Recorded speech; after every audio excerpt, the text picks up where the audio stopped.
Avenue, and then we'll take it higher. The Game Sports Show would like to thank an additional home to the Game Sports Show, Canadian franchise Boston Pizza. Boston Pizza Sault Ste. Marie, located on 601 Great Northern Road, Sault Ste. Marie. Come in and join Boston Pizza for its numerous specials that are offered. After 9 p.m. daily, come in to Boston Pizza for $9 schooners, $4 rail drinks, and delicious food. Boston Pizza Sault Ste. Marie, you're among friends. Greetings and salutations, and welcome to the Game Sports Show. It's yours truly, David McKaig, here live at Boston Pizza Sault Ste. Marie, February the 26th. And you know what? It's starting to warm up outside. That means there's signs of spring just around the corner, and this snow can melt. But the sad part is that means the hockey portion is starting to die down and go into the playoffs. But we're going to get to the sports side in just a little bit here. I just got to do the usual and introduce what the panel is going to be tonight. And I also got to give a shout out to Scott Nason, as always, our board operator tonight. And also, I got to talk about that trivia question, this opener. But to get everything underway, the panel tonight, I have Dane Hanshaw, who's going to be on my left. I got Brad Kochmelia, who's going to be on my right. And a little fun announcement, Brad Kochmelia, whom is going to be joining the analyst panel of the Game Sports Show, officially here at Boston Pizza Sault Ste. Marie.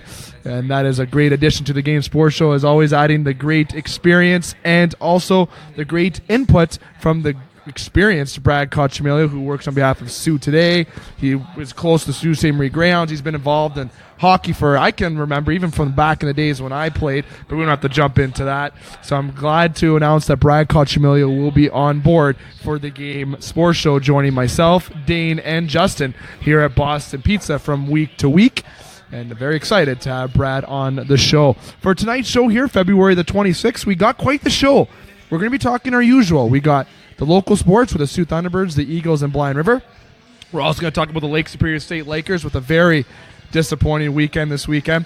And we're also going to talk about the Sault Ste. Marie Greyhounds and their success this weekend with upcoming games for the Sault Ste. Marie Greyhounds, and a little bit of a Sioux Greyhound update with Brad, who obviously is going to give us the insight with that. Then we're going to be jumping in, is where I'm going to let Dane jump on in, and we're going to be talking about the deadline. We have the NHL trade deadline today, obviously, if you did not know, and it was a day that was not as exciting as most predicted it to be. But at the end of the day, the trade deadline did happen. There's a lot of trades to discuss that happened yesterday and today that we'll definitely dissect and analyze. It was a tough word for me to say right off the hop for you, the listeners. We're going to talk about the winners and losers of the deadline, who paid too much, who paid too little. And we're also going to have continuous random discussion about the topic and a hypothetical trade situation that might occur in the summer in regards to Erik Karlsson and the Ottawa Senators and what the cost would be with that. And then we're going to be talking about the updated power rankings after this deadline, favorites to move on in the playoffs, and also we're going to be chatting Olympic chat to conclude kind of the hockey portion or so before we go into the multiple choice segment to conclude tonight's show. It's yours truly here, Dave McKaig, live at Boston Pizza. Going to jump in right now into what the show schedule is going to be for this week. As you know, last week listening with previous shows that you can hear on thegamesportshow.podbean.com or the Scott Nason YouTube channel or on the www.thegamesportshow webpage. And a lot going on there. The website is launched. We're still in the middle of getting our bios in there that we're going to have in there effective after March 15th, as we have model pictures that we're getting done here at Boston Pizza March 15th. So if you want to come see yours truly and my crew, we're having the model pictures, having our modeling career for about an hour. That'd be definitely something to check out. But the show schedule this week, we have a different agenda this week. And a little bit of an adjustment from last week that I stated on the Thursday edition at Boston Pizza here last week, February the 22nd. Usually on Mondays, we do a show at the Wicked Sister at 6 to 7 on WUPN, Eagle 95.1. Then we do a pre-recorded edition from 7 till 8. However, that show is canceled this week and also next week. So that is why, with today being the deadline, we have rescheduled Thursday's Boston Pizza show this week to be tonight here at Boston Pizza. And also, tomorrow, Scott Nason and Butch Davis will actually be doing a special edition of the Game Sports Show as well, a Tuesday edition, doing their side of Detroit sports scene and also the local sports roundup and also some deadline chatter, NBA chatter, and variety of chatter as well. So again, we're here tonight. We're here at Boston Pizza for their daily specials as well, which is after 9 p.m. with the $9 schooners and also $4 bar rails and the 50% off appetizers. So make sure you come on down to enjoy the all the time obvious live atmosphere here at Boston Pizza where you're among friends. But that's where the show is here tonight from now which is 8:30, and we're going to be here till about 10:30 tonight. And tomorrow, Scott Nason and Butch Davis will be pre-recording a show that will be uploaded on the Podbean and YouTube page. Next week, as we do not have a Sports Center show this week, it won't be until next week. Next week we're going to be Monday. We're going to be March the 5th at Sports Center Bar and Grill is when we're going to have the Sports Center show. That's where myself, Jamie, Dustin, and hopefully Dane and Justin as well could come on by to Sports Center Bar and Grill for our basketball discussion, maybe an off season in the pocket discussion, our roundtable discussion, and variety of sports discussion. That'll be on Monday. We'll be there from 8 until 10 as well. And then Boston Pizza will be back with the normal schedule next Thursday here at Live at Boston Pizza, which will be March the 8th. So again, that's March the 5th at Sports Center, March the 8th at Boston Pizza rather, as we do not have a show at the Wicked Sister again next week. The week of March the 12th is when we are back to our normal schedule, as we will be back live at the Wicked Sister March the 12th at 6 p.m. on Eagle 95.1. We'll be at Sports Center Bar and Grill for the 75-cent wing nights at 9:30 p.m. on Wednesday the 14th. Then obviously continuing the regular schedule March the 15th here at Boston Pizza, where we'll be having our model pictures done, as I mentioned as well. This week we were planning to have Zach Turquato on the show, but we actually rescheduled due to the amount of news this week to have to get to, and there's so little time that we have. And even though we go over our time all the time, with the producers in the ear all the time telling me to hurry up, we are probably going to go over a bit this week, but we decided to reschedule our guests until next week. We plan to have Zach Turquato on next week here at the Boston Pizza version of the Game Sports Show, and also Greg Hartsburg will be planning to come on by next week as well to join Dane, Brad, Justin, and myself for a little fun interview about his NHL experience, his OHL experience with the Hounds, and also what he is currently doing here in Sault Ste. Marie. So without further ado, I'm going to jump into the trivia question before I welcome on Brad to come on to this introduction portion of the show. The trivia question. Last week, we announced the winner of Angela Gervasi winning the prize from last week's question, and I said this week would not be asked until Monday, today here. So the question this week is, what is the total number that values with the jerseys here at Boston Pizza in their sports bar? Again, that's the total value of the numbers here at the sports bar in Boston Pizza. All you got to do is, no math is number one. Number two, you got to have a cell phone, or you got to have a phone or something to get a hold of myself or Scott Nason or anyone here at Boston Pizza. You're going to add up the numbers simply, and then you're going to send your answer to the Game Sports Show, SSM at gmail.com. Again, that's the Game Sports Show, SSM at gmail.com. Or you can reach out to me on Facebook, which is David McKaig Jr. Or you can even comment on the Podbean page, thegamesportshow.podbean.com. Or you can even call me if you have my contact information with the answer, and you'll win a prize courtesy of Boston Pizza, Sault Ste. Marie. So again, what is the total value that occurs with the total of the jerseys here at Boston Pizza in the sports bar side, Sault Ste. Marie? There's a lot of numbers, and the high number, I'm not going to tell you the number, but I'm curious to see the numbers I get if you're really going to pull out your phone or if you're just going to guess. But come on to Boston Pizza where you're among friends, where you can officially add the numbers and send your answer for a chance to win a great prize. Without further ado, I'm going to get Brad Cocciamillo, who's sitting on my right, who's a new member of the Game Sports Show. First off, Brad, thank you, and welcome to be an official analyst of the Game Sports Show. Yeah, I think it's going to be a lot of fun. I'm looking forward to it. You and I actually working together. It's like deja vu with that little bit of talking, a little bit of fun, things that we joked about, but I'm glad to have you on the show, my friend, to get your insight with definitely the local sports and the professional sports all around when we get further into the show here at Boston Pizza as the year goes forward. Hopefully you don't overpower me with your knowledge, though. I'll try not to. We'll see what we can do. Try not to make me look a little less. I'm just kidding. It's going to be all for fun for sure. But you and I are going to jump into the local sports scene right now. We're going to talk about the NOJHL first before we talk about Lake State and the Hounds. The Sioux Thunderbirds this weekend having a pretty successful weekend. The Sioux Thunderbirds getting back to first place in the Western Division, and the 35-14 2-1 record for 73 points. But Rayside Balfour obviously not going away with also 52 games, 33-14 4-1 for 71 points. But the Sioux Thunderbirds sweeping the Blind River Beavers this weekend puts Blind River to 66 points in 53 games, puts them a little bit behind. It almost seems that third place is where Blind River might be getting secured. And you got the Eagles, who had a loss to Espanola this weekend. They actually dropped to 31-20, 0-1 for 63 points. Updates on this weekend, the NOJHL, Brad. Exciting. This West Division's insane. It's more tight than the East side is, obviously. Yeah, and I mean, that's the weekend wins over Blind River were obviously massive. I mean, that creates some separation between the Thunderbirds, Rayside, and Blind River. You know, like you said, it drops Blind River a little further down in the standings at this point. You know, I mean, it's a team that's played well. I mean, don't get me wrong, Blind River has won 7 of their last 10. So, I mean, this is a team that's still playing pretty well. But, you know, those two losses to the Thunderbirds over the weekend are, you know, real daggers as far as, you know, trying to get into top spot. And, you know, Thunderbirds and Rayside, that's been a battle all year. You know, both those teams have played well. And, you know, for the Thunderbirds, a 3-game weekend, picking up 3 victories was huge for them because it's a team that's, you know, just been okay at times over their last 10. You know, so for them to get the 3 wins this weekend was obviously massive. For sure. And look at the Thunderbirds, 6-4 in the last 10. Definitely had a little bit of a skid, but which is not a bad thing when going into the playoffs, especially if they finish first, because it's good to have those learning curves in their year.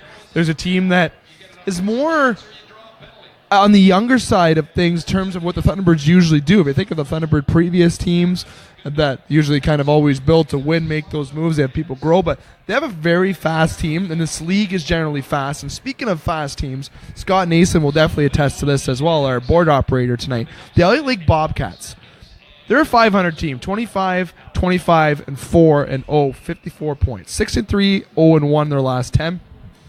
6-game winning streak. This is a team that you do not want to play in the playoffs. I feel like this is the team out of the West. You got very powerful teams with the Birds, with Rayside, with Blind River and the Eagles, obviously. But Elliott Lake seems like a team to be certain not to be messing with or to be taken advantage of. Yeah, I mean, let's face it, they're surging at the right time. I mean, we're, you know, very late in the regular season here, and, you know, for them to be getting some wins here and, you know, playing some good hockey is going to be massive for them going into the playoffs. Absolutely. And the Sioux Thunderbirds, who are currently in first place, but a fun little stat I want to throw out there. Leading the West Division in penalty minutes is Rayside with 852 penalty minutes. A lot of penalty minutes there, over almost 100 plus on the Blind River Beavers. Blind River I thought would be a little expected. They've always been a hard-nosed team out in Blind River, but definitely going down to the final coming games of the season. You got right now currently Sioux Michigan is actually playing Blind River in Blind River. They're 1-1 in the third period as we sit here currently. You got later games this week. You got Thursday with the Sioux playing Rayside Balfour. You have the Sioux also, and this is the Sioux Thunderbirds, playing the Elliott Lake Bobcats in Elliott Lake on Friday. You have Blind River at Sioux Mich on Friday. Definitely a big week coming up to kind of really solidify where the standings probably going to be for these teams.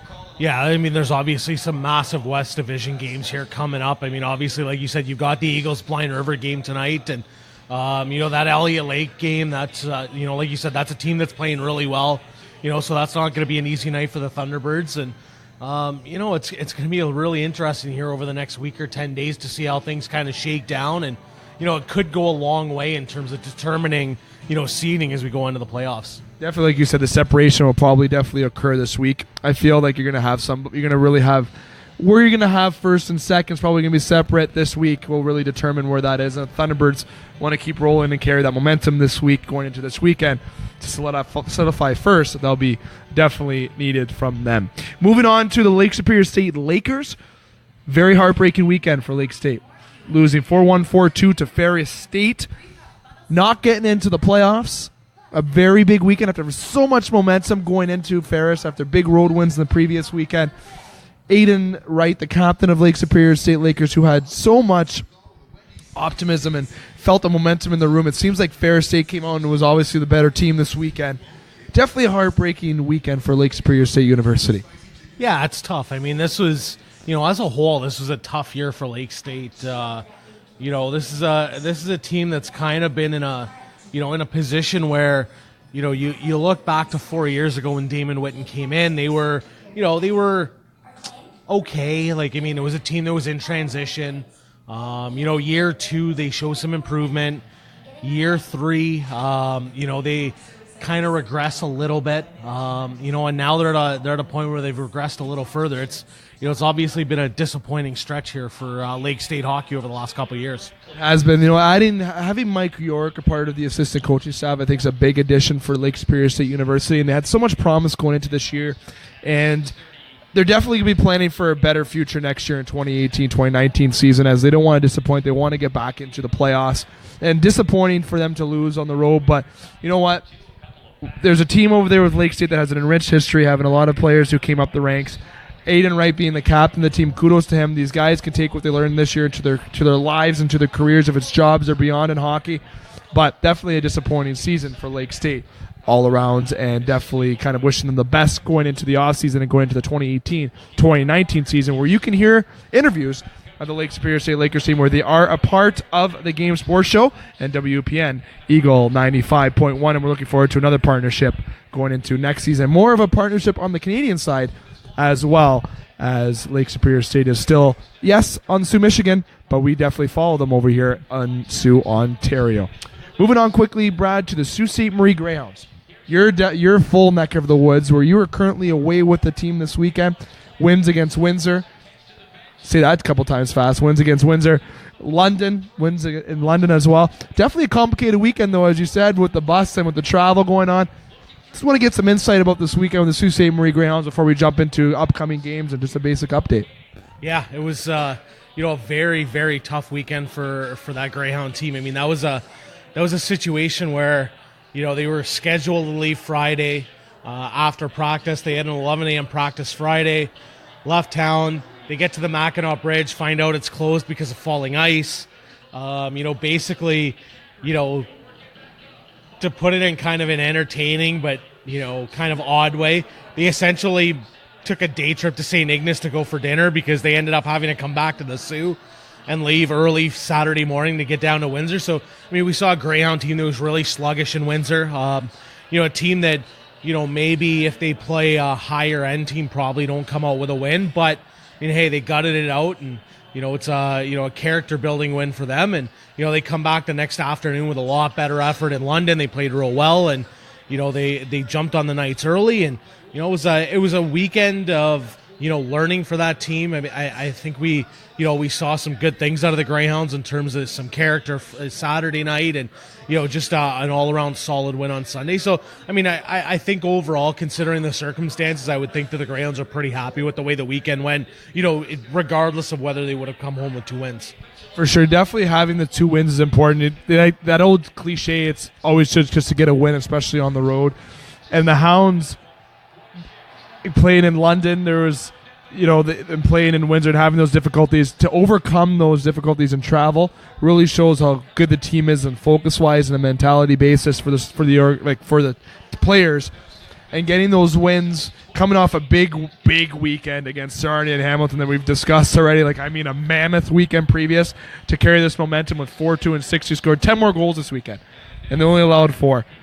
This team is, well, obviously the best in the Ontario Hockey League, but they are showing why they are the best in the league in terms of even with those off-ice situations.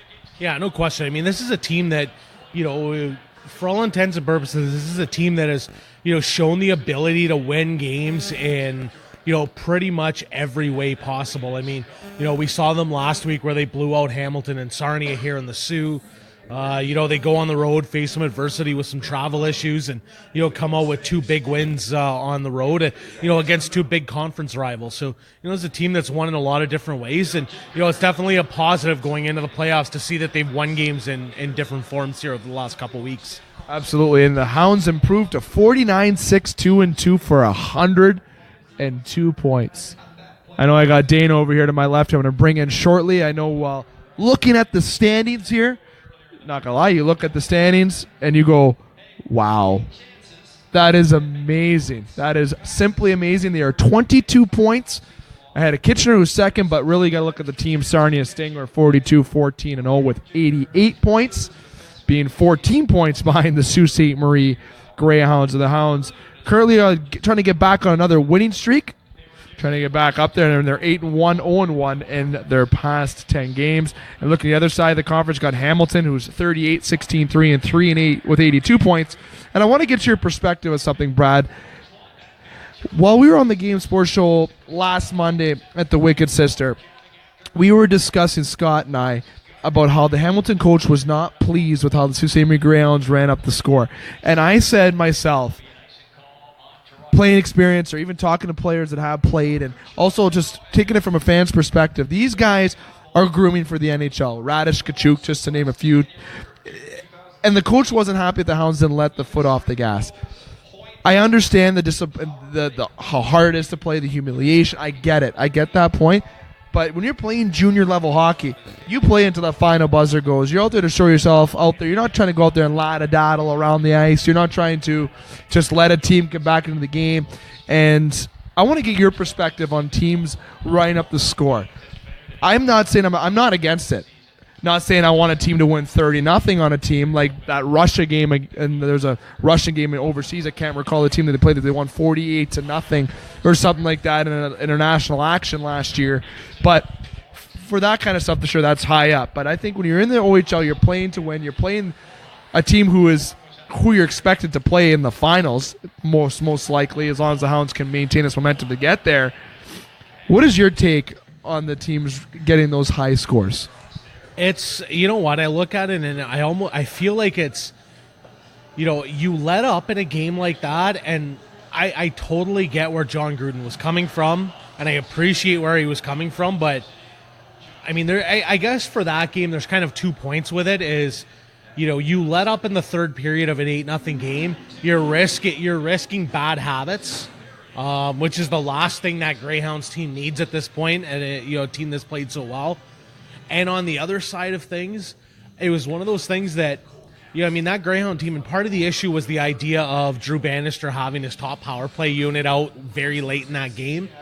But, it was a situation where earlier in the third period, the Greyhounds did have, essentially a makeshift power play out there that included Ryan Roth, and included some of the young guys, right? So, they did do that. There were some liberties taken at times. Jacob Laguerre of the Greyhounds ended up getting into a fight in that game that, started after basically a slashing match. There, each guy hacked each other a couple of times. And, when it gets to that point, and that was kind of Drew Bannister's thinking was, it got to that point where, he said, what, the heck with this. If they're going to take liberties on their players and take penalties, we're going to go out there and make them pay regardless of whether it means, we're beating them 9-10, 12-0. And at the end of the day, I'm not against what the Hounds did. Or even if it was Hamilton against the Hounds, you play to that final buzzer and you try to keep it clean and keep it classy, in the words of Ron Burgundy for you. With the Hounds this week, we're gonna quick little thing before we take our break. The Hounds this week play Wednesday in Saginaw at 7:05. That's Wednesday, February the 28th, and then they do return home this weekend. Then a big match against Sarnia on Friday, March the 2nd at 7:07 at the SR Center. And then Sunday, they play Windsor at 2:07 against Windsor, as I mentioned, at the SR Center. Going into this week, Brad, 1 road game, 2 home games. Continue the momentum, keep status quo, right? That's probably the message coming from Bannister and the organization. Yeah, no question. I mean, this is, Wednesday's a Saginaw team that's played the Greyhounds tough at times this year. So, that's going to be a big road game for them. Obviously, Sarnia, you're looking for another statement after, what we saw here a couple weeks ago. You're looking to, kind of continue that statement. And, for that Windsor game, you're just looking for, after what was a subpar effort over the weekend and on Saturday night in Windsor, you're looking to come out with a better effort in that game. And, again, another divisional game, a potential first-round opponent for the Greyhounds as well in Windsor. So, that's a bit of a statement game as well for them. So, again, 3 big opportunities against 3 division rivals here this week for the Greyhounds. For sure, and definitely get out there to enjoy, as we say every week here on the Game Sports Show, get out and enjoy this amazing talent that's being presented on the ice here in Sault Ste. Marie.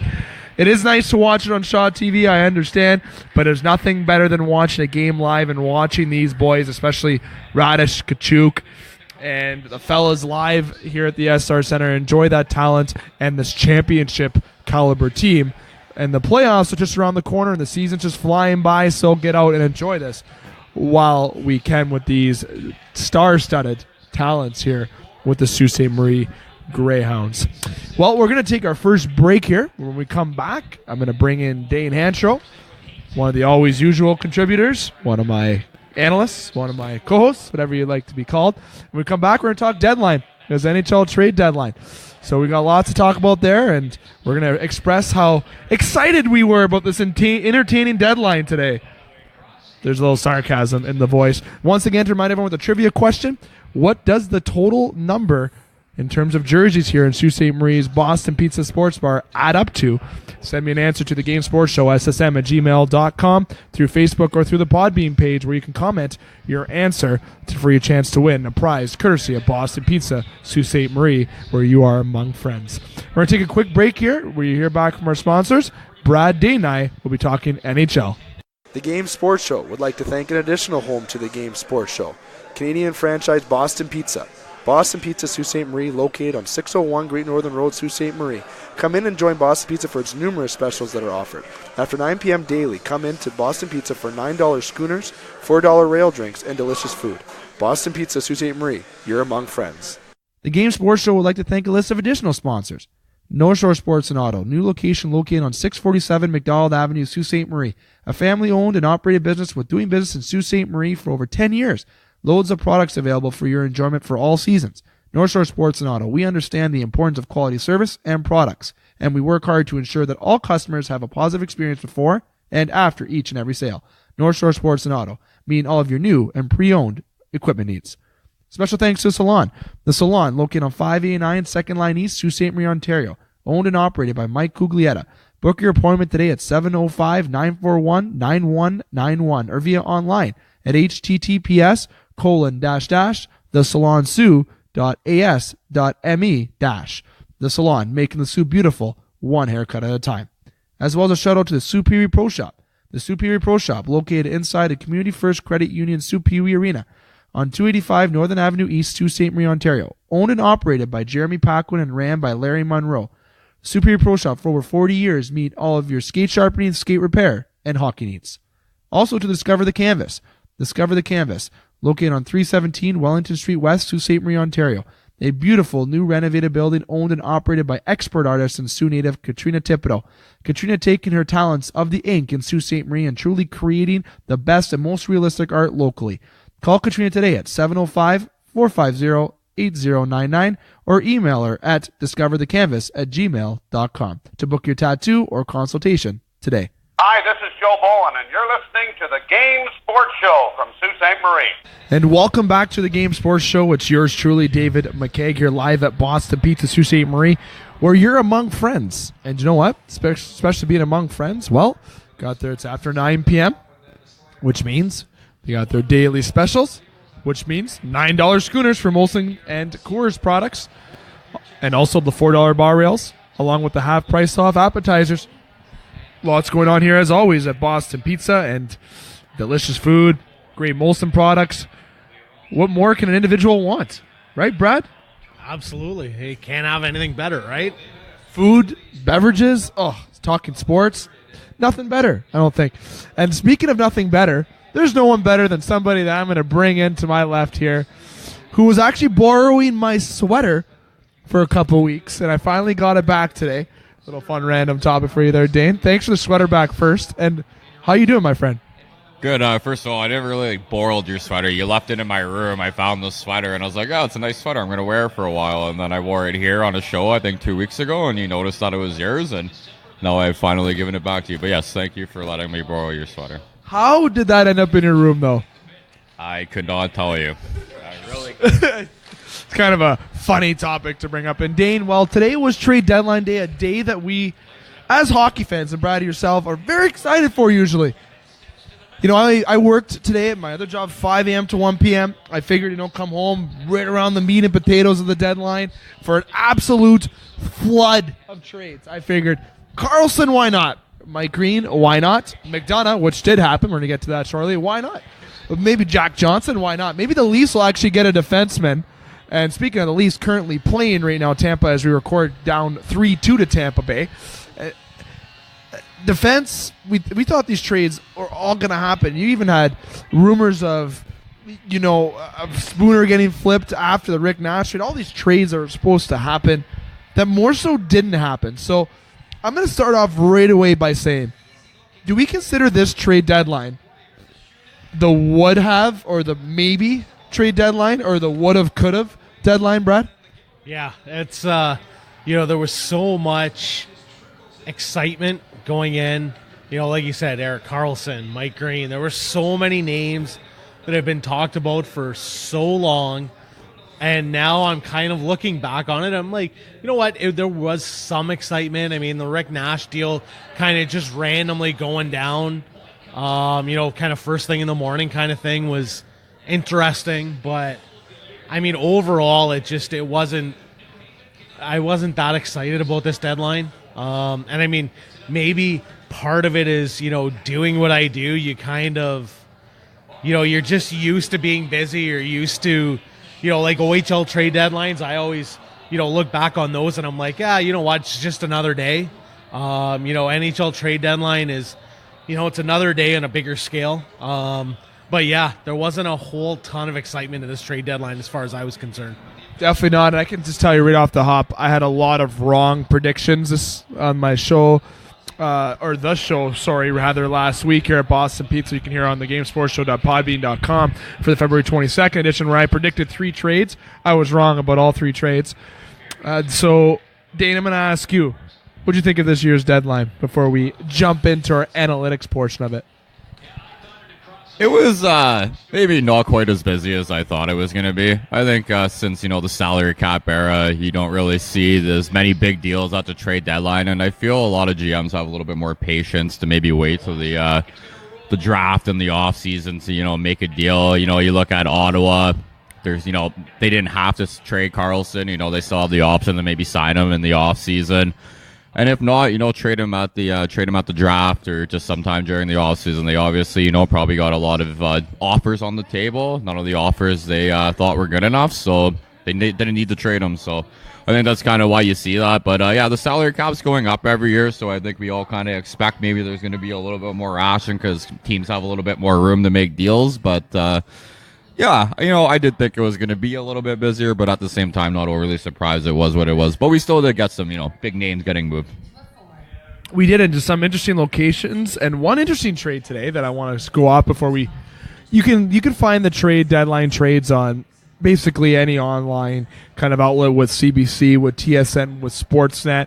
You can also find it on Global. You can find a lot of that information. So we're not going to state every single trade and what it was, as you can look at that. We're just going to talk about the specific big trades. And one that I want to start out talking about is the Pittsburgh Penguins acquired Josh Joris from the Carolina Hurricanes for forward David McKegg. No? Not funny from the panel there? Get it? No, moving from that, guy, is obviously the big trade is one that didn't happen with Erik Karlsson. It's going to move on to later probably at the draft.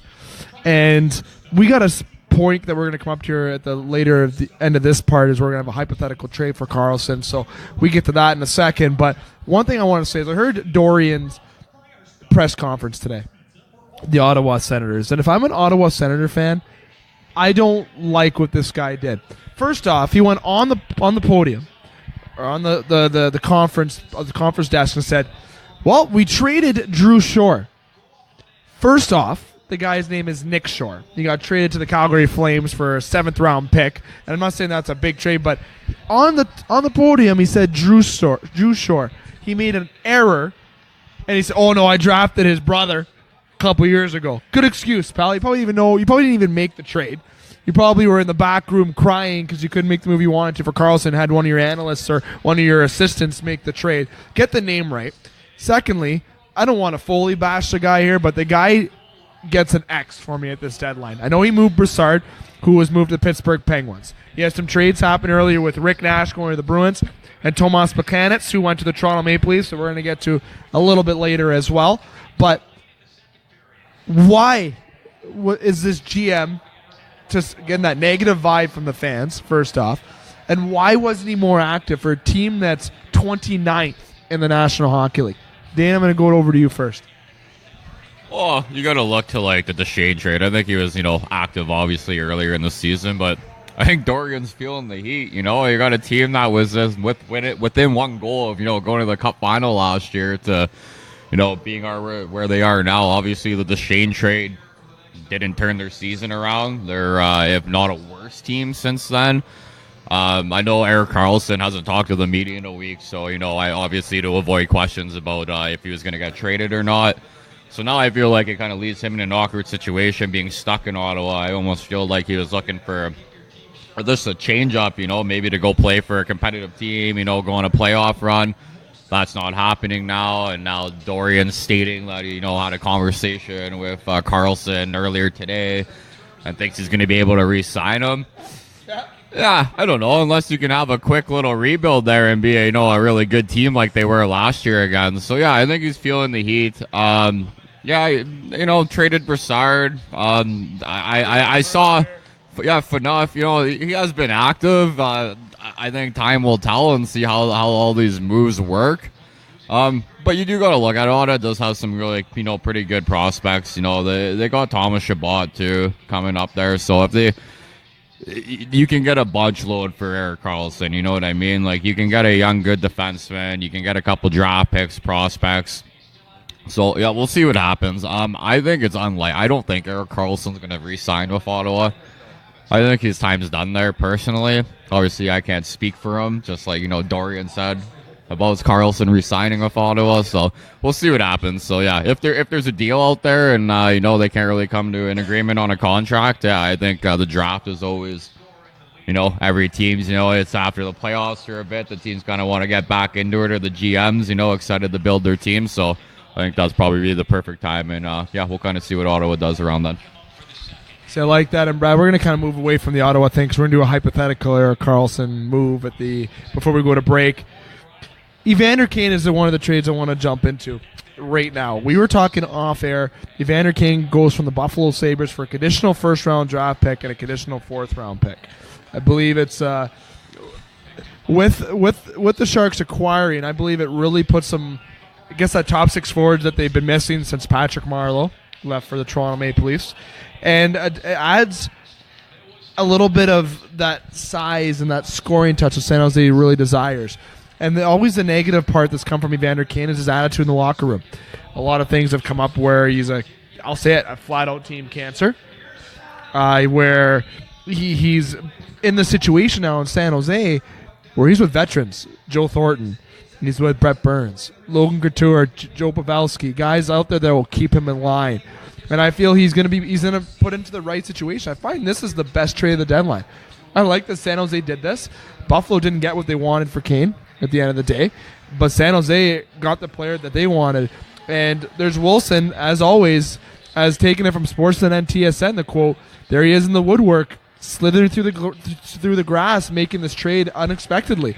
No one predicted that San Jose was a front runner for Kane. We thought San Jose was after Nash, Mike Hoffman, those guys. I didn't hear San Jose with Evander Kane.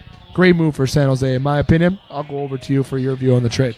Yeah, you know what? I mean, I look at this deal and, the negatives that surround Evander Kane kind of go by the wayside, considering the price San Jose paid to get him in their lineup. I mean, I look at that price and I feel like that's a small price to pay for a guy who could have a very major impact on that team. I mean, he's a guy who's undoubtedly got an absolute ton of skill. You've got him playing with some veterans who have done some things. Like you mentioned a guy like Joe Thornton. I mean, there's probably no better guy for Evander Kane to play with than Joe Thornton. I mean, the guy has played in so many different situations. He's seen so many different things in that league. You look back to the struggles he had in his rookie year in Boston, where he only dressed in a handful of games and really struggled. This is a guy who's come a long way over the last 20 years. That's a perfect fit for a guy like Evander Kane, who has so much skill on the ice, but has had so many issues away from the rink. I feel like a guy like Joe Thornton has the attitude that could help reel some of that in and turn Evander Kane into a very solid player for the San Jose Sharks. Absolutely. Dane, you want to throw your comments to the trade? Yeah, so like you look at Vegas, maybe pursuing a guy like Tatar over Evander Kane, and I think it makes perfect sense in the sense you don't want to ruin the chemistry in Vegas. Not to mention that's Evander Kane's favorite city in America. And we don't have to go there, but yeah, no, like Brad was saying, I think just like the veteran presence that San Jose has there. I think Vander King could go in there, and I don't think they're going to put up with his BS or anything like that. I think they got the dads there to keep him in line if you wanna put it in that kind of terms. So yeah, no, like I said, I think it was just it's a better fit for Evander Kane and the San Jose Sharks rather than Evander Kane going to a team like Vegas. So I think it's going to work out good for him. And like Brad said, the guy has a ton of skill. Just needs to grow up a little bit. And you know what? I actually think he is growing up a little bit since he's gone to Buffalo. You don't see him in the media too much. He's not, late for practice, wearing sweatpants, to the arena and all that stuff. So, yeah. So, no, it's I like the trade for sure. Good job for San Jose. And I think that was their biggest need was a top 6 forward locking offense. And, yeah, I think it's going to work out good for them. For sure. And with Evander Kane, well, he's also playing for a contract too, so he has to earn his keep. And maybe he'll find a home in San Jose, which I wouldn't mind playing in, going outside in my sandals. And he wouldn't have to wear sweatpants anymore. He can just wear his jorts or whatever kind of shorts he would decide to wear. If Evander Kane hears the show, he's definitely going to be calling me, asking what my address is to come tilling me, and I'll definitely run away from him. But more trades happen, fellas, we're going to dissect into. And I want to jump into this right now before we even jump into McDonough. I got to talk about Tatar. I want to talk about this trade. Okay, written down the notes. I'm jumping this up a few rankings. Tomas Tatar, almost said his name wrong. Tomas Tatar goes to Las Vegas from the Red Wings for a first this year, a second next year, and a third in 2020. Brad, as a Wing fan, I think you're probably very excited. As a Leaf fan towards a Red Wing fan, I'm like, screw you, because you obviously get the better of the stick. And Dane being an Oiler fan to the Red Wings saying, what the heck? We only got a third-round pick for Patrick Maroon, who went over to the New Jersey Devils, who was a 30-goal scorer. I believe, did he hit 30 last year, Dane? I think he was just under 30, Pat Maroon. I think he had about 27, 28. So basically, almost a 30-goal scorer with Connor McDavid.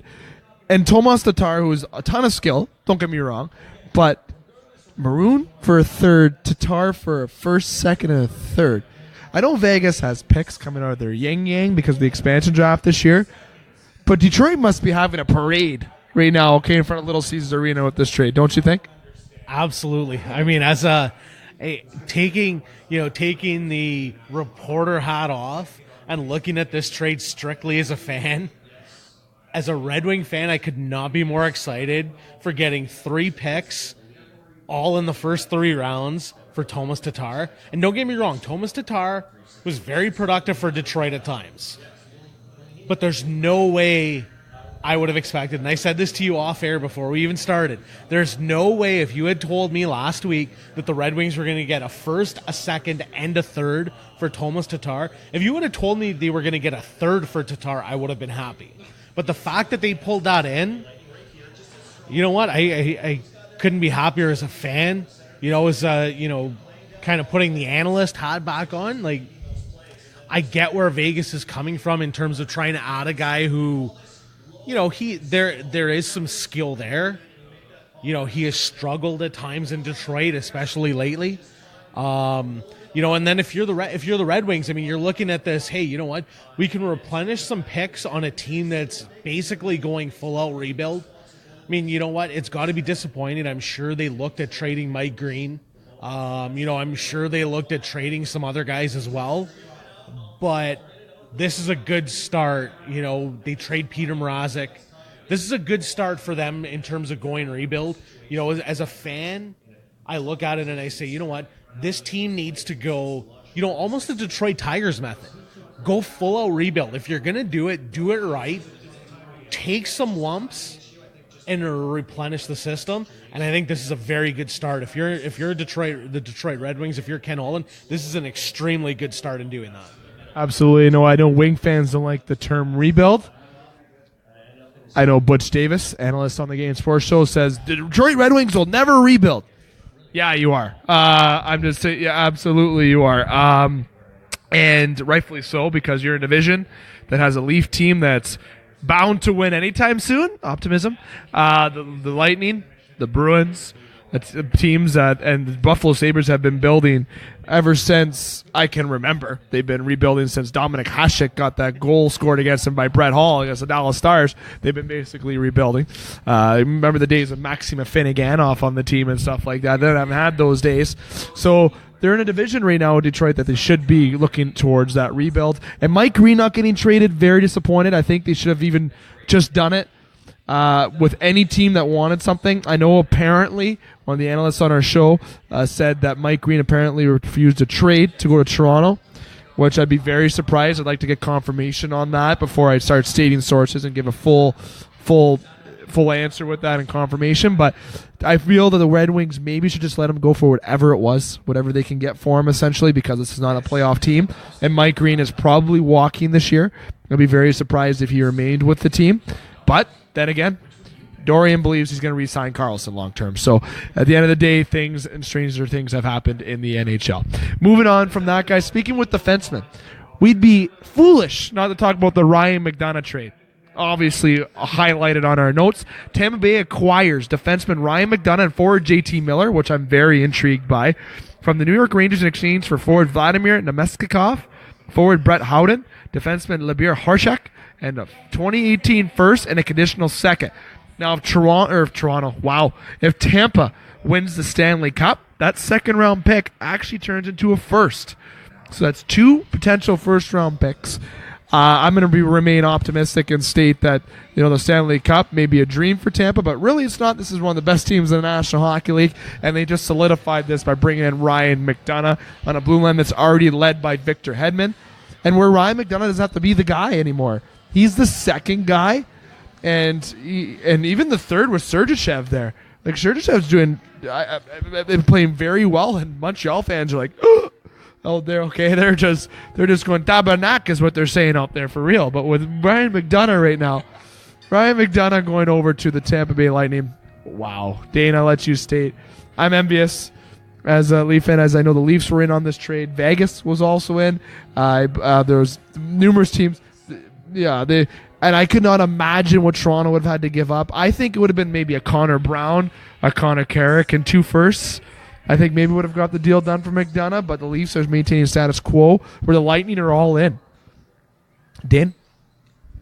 Yeah, definitely all in. I like the trade. You know what I mean? JT Miller basically replaces Namestov, or however you pronounce his name, Vladimir there.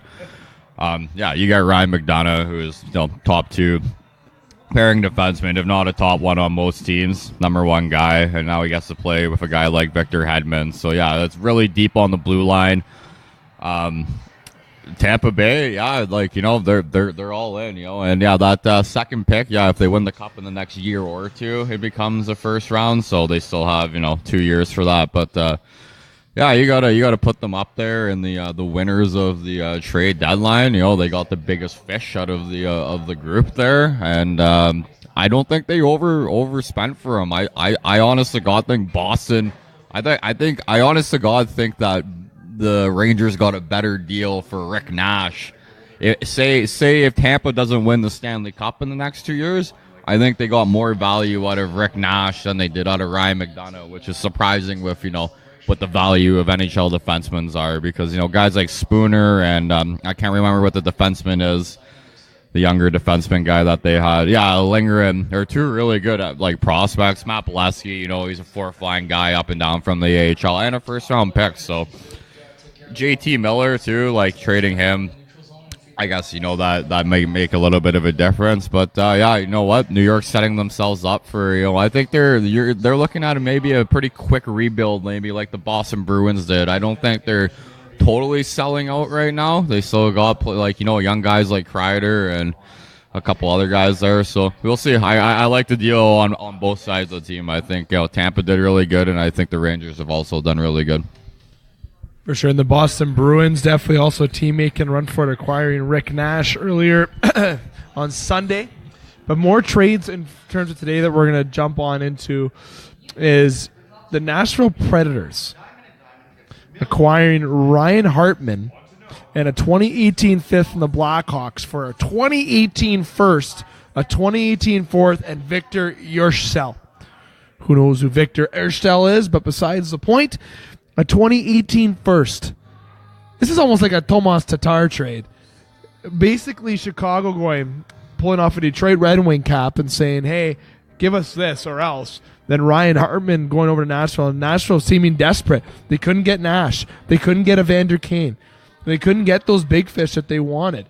And they get Ryan Hartman, who's a good hockey player. Don't get me wrong, obviously going to be a good input, but I see more of a fit on the other end with Nashville. They could have maybe went to a player that's a more caliber of sorts to bring in.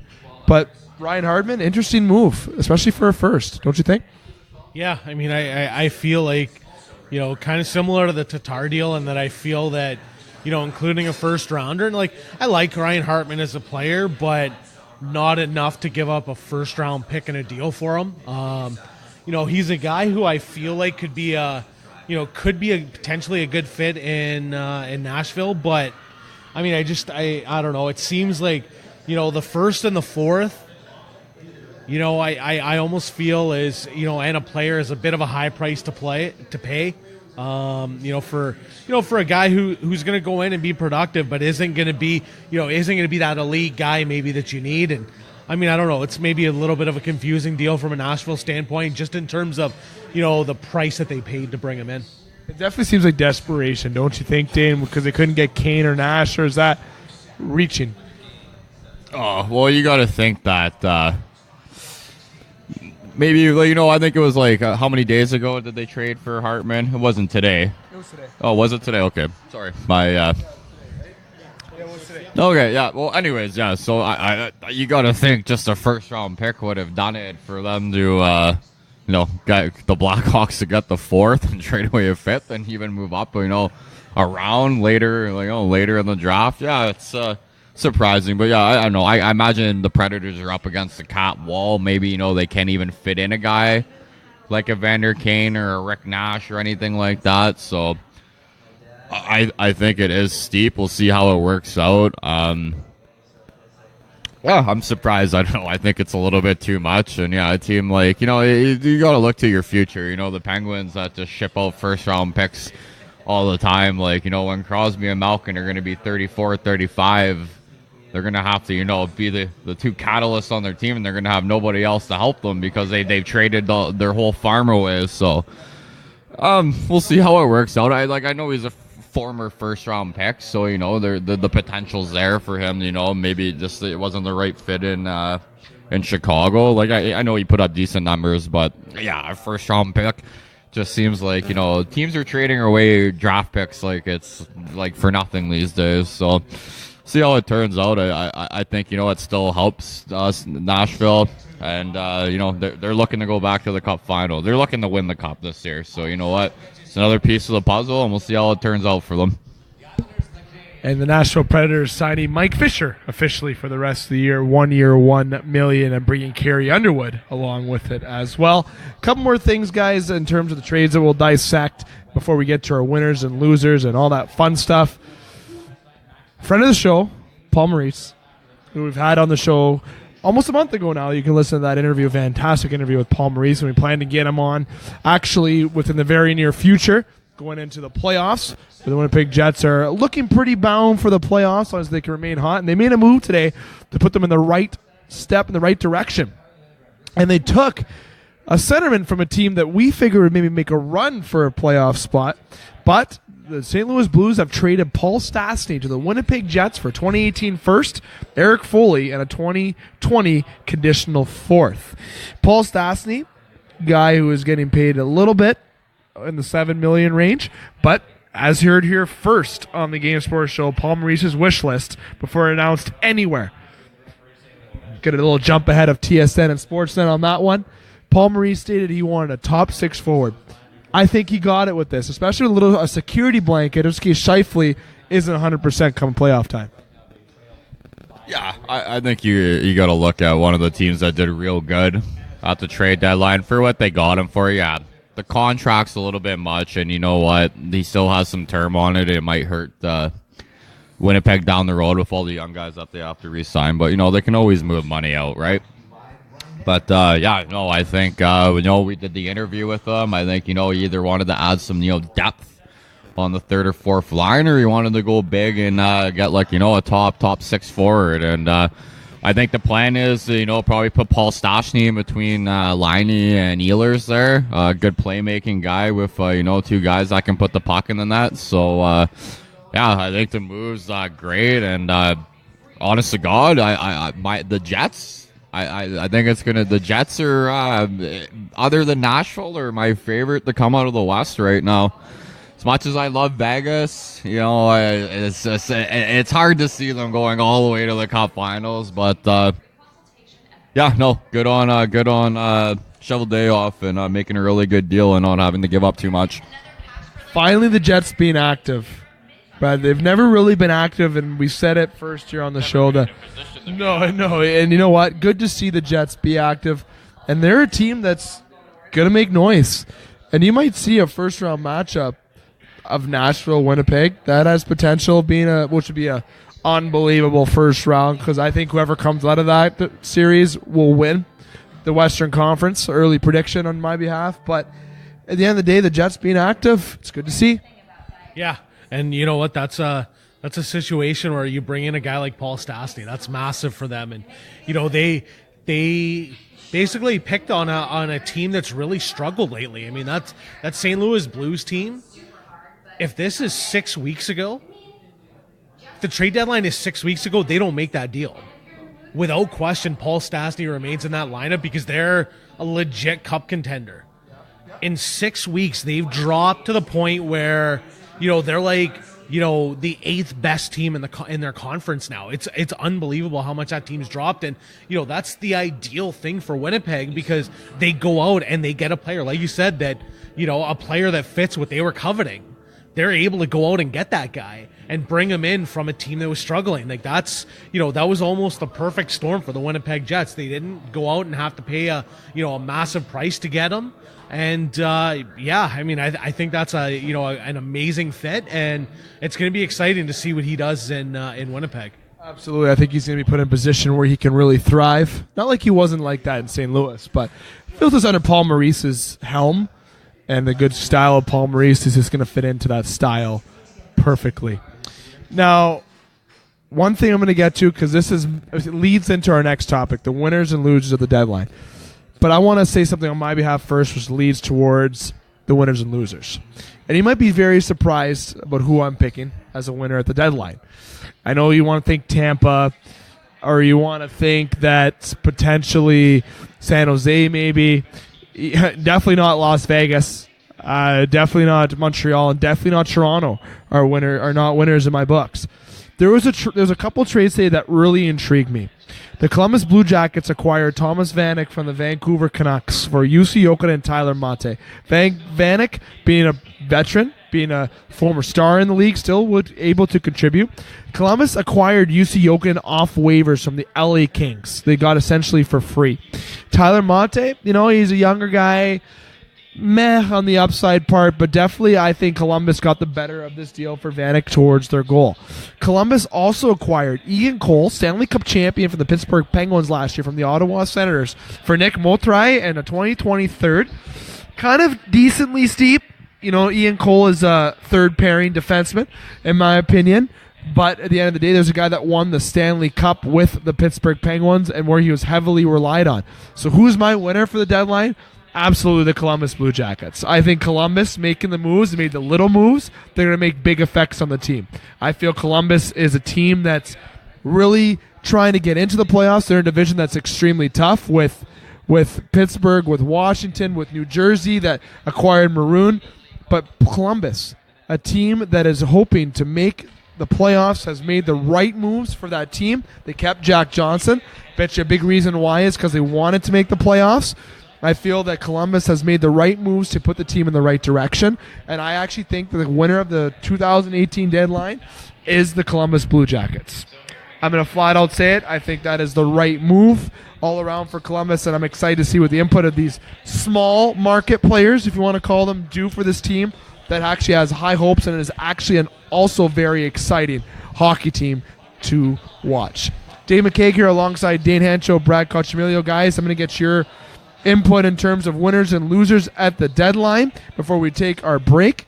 And I'm going to go to you first, Brad, in terms of who do you think a winner is, teams that maybe paid too much. Before I go over to you, Dane, then I'll wrap up before we go to break. Yeah, you know what I mean. I'm all on deck with your idea, Columbus. That was, that's a team that, made some very interesting moves. The way they approached the deadline was different than a lot of teams. But I really like what they did. I mean, they didn't make the blockbuster deal, but I mean, they feel like they didn't have to. They feel like they like what they have there, and that's a good situation to be in. I really like what they did. I mean, as far as losers, probably, and I mean, you know what? It might sound like I'm beating up on them a little bit, but I feel like the Vegas Golden Knights, I mean, that's a team that, let's face it, they're a record-setting expansion team. They're an absolutely unbelievable expansion team, and I almost expected more out of them considering the situation they're in. If they were just a middle-of-the-pack team, this wouldn't be a big deal, but this is a team who, let's face it, at the beginning of the year, people said, yeah, they're going to be all right. They might have an opportunity to playoffs. Now it's, a team that, people are excited about saying, hey, maybe they do go deep. And for a team that has that many expectations that their biggest deal is Thomas Tatar, I mean, I have a hard time getting excited over what they did in the deadline. Absolutely. That's good points for sure. Dane, some points from the deadline for yourself. Yeah, I think other than the obvious winners, I feel like Tampa and Winnipeg. You got to look at a team like the New Jersey Devils. Getting guys like Michael Grabner and totally taking advantage of our GM in Edmonton there, Peter Chiarelli, which seems to happen a lot at the trade deadline or just trades in general. But yeah, you had Pat Maroon and Michael Grabner, and not having to give up that much. Good on them. I think that's really going to help them in the long run. Losers, I'm going to go with the Edmonton Oilers because Peter Chiarelli is just disappointed me time and time again. I can't believe we only got a third-round pick for Pat Maroon. I guess there wasn't an offer that was better than that. I don't know how hard he was looking for one, but I don't know what happens. And then teams like the New York Islanders, I think they're kind of on the verge. They didn't really do anything. Really needed goaltending or maybe some defensive help. They can't keep the puck out of the net. It seems like they got to score 7 goals a game, which isn't the way you play playoff hockey.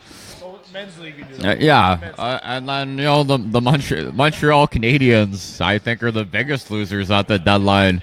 There was so much on them, moving a bunch of key parts, and they moved Thomas Plekanec for a second-round pick, which I think is good.